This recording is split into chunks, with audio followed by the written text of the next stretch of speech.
there's little things to be said or that might embarrass me or make me feel like an idiot, I'll take that chance.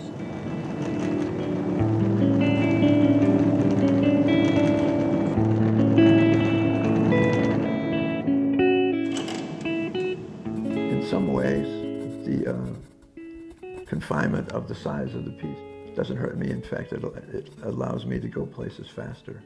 Look at, I did 30 of these suckers, and I did change the size once, and I could do another year without changing the size. Just let these things tell me what to do. Everybody, like that thing, everybody said, you're not going to be able to handle acrylic the way you would oil. And, you know, so you start to handle it, and you go, oh my God, this is difficult. But you keep going, and you scrape it down, and it's not that difficult. Painting with this paint, this kind of paint, this size, all of it was as inviting as it turned out to be. I mean, there's something beautiful about the paint on this, scraped into this painting. And I wouldn't have been able to do it if I hadn't gotten in trouble in some way. And that's consistently part of the activity for me. The idea of getting in trouble. Because everything in life is, you know, is a challenge in a way. You can ride down the road soft and easy, or you can get in trouble as you go along. And it gives it a sound that, yeah, you have to have some kind of bravery. But it's a great pleasure, as well as a certain kind of bravery, playing and digging through this kind of paint in this situation. You know, the acrylic will dry a little faster. You know, let it dry and then play with it while it's drying. Put more paint on top of it. And then, oh shit, look at the size of that line that goes through there. And it's mostly simply because it's a repeated form. Okay, now we're getting into nasty painting. Look at that whole line. And its geometry isn't as defined, where the other one was buildings with people inside of it. This is like people that didn't want to run into each other outside. And they did.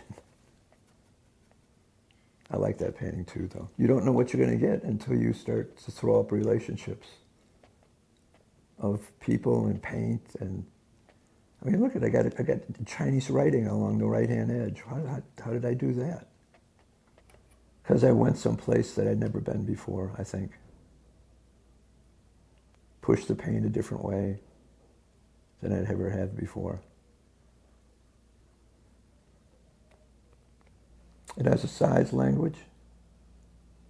It has a world of large and a world of small, a world of distance and a world of close-up. And it hasn't got one window that's black. It's got a number of windows that are white and black. I come with the graham crackers, Tom. Okay. Where do you want me to put them? Just right there. That's great. Thank you. We got some. You got some graham crackers now. No, it's just curious that all of them are horizontal, and you'll paint horizontal so long, and then all of a sudden I got to get some diagonals, get in there. I got to get some organic stuff. I use the word guitar that dances around that rectangle there in this window and that window, and reaches off the bottom. Well, black and white first is a big decision. Sure. I mean, all of it, again, is the things, the tools you have in your hand, the things you see and speak with, and how much you pick up or how much you throw away. And then when you jump in and you start going, okay, this looks pretty good, that white. All right, it needs to be moved up 1 inch. Move it up 1 inch. Oh, shit. I need to paint that whole section out.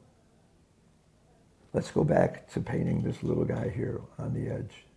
There's about 6 or 7 paintings that are these waterfront settings where there's buildings on the waterfront. When I show you some paintings that are in that case that hold really strong to that idea, most of them are about something happening on the waterfront. a drop in size and space, buildings that are stuck in water. I've been a fisherman for a long time, and the water holds true to that fishing idea. I try not to chase what would be called easy, repetitive things. And Morgan and I used to go down to, on Sauvie Island, this dock, and we'd take worms and strong rods and chairs, and we'd sit on the deck. I mean, what more could you ask than to go out with a good friend and sit and catch big ugly fish that you weren't going to eat? It's a search in a different medium. There's a funny thing where I had my boat, and there were these two beautiful girls sitting in bikinis with their kids, 35, 40-year-olds. And Morgan and I are putting the boat up on top of my pickup truck. And the girls say, "You want help?" And we go, "No, thanks, we don't want help." We can handle it. And then it's a remembrance of a certain foolishness that Morgan and I laugh about. What were we thinking? So there was always layers and layers of things happening centered around fish and water and paint, and stories about fish that got away and fish that you caught. Hello. I just told the story about the two women that, with babies in bikinis, that we refused to have them help us. That was a great, we talk about that very, very often. It's a story that it really defines the stupid side of both of us. All of the wonderful things you think you're going to happen don't happen. You make some up, but you go on the trip. You go on the trip. You don't go home right away. You drive 2 or 3 hours looking for the best place to fish, or for some reason to stop. Yeah, I mean, I wouldn't be doing it if it still didn't have that possibility, that open door. That's part of the whole game of being alive, of working on something, is that you throw a little risk in there and see what a little trouble brings you.